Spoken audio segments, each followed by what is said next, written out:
কৰিম গাইছ আমাৰ আজি লুটে হোৱা নাই আমি এতিয়া আছোঁ বৰ্তমান ৰিফাইনেৰীৰ পাৰ্কিঙত কালি লুট হৈ যাব ঈদৰ কাৰণে ঘৰত যাব পৰা নাই আমি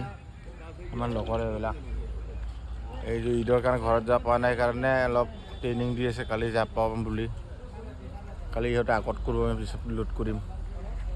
এই যে আমাৰ বন্ধুবিলাক ঈদৰ কাৰণে যাব পৰা নাই যে মিটিং কৰি আছে কালি যাব বোলে ৰাতিপুৱা সোনকালে লুট লাগে যে আমি এতিয়া লাইনত আছোঁ ধুনীয়া ভিউ একদম নুমলীগড় কালি লুট হ'ব আমাৰ ঈদৰ কাৰণে আমি গেছ লৈ যাম মই যাম গোৱালপাৰা এইবিলাক এইটো বনাই দিয়া বসন্ত এইটো তোমাৰ আলু মৰমৰ আলুৰ গাড়ী না কি কয় গাইছ একজন আছে এতিয়া ঈদ খাব যাব কালি এই কালি ঈদৰ কাৰণে যাবি না ঘৰত ঠিক আছে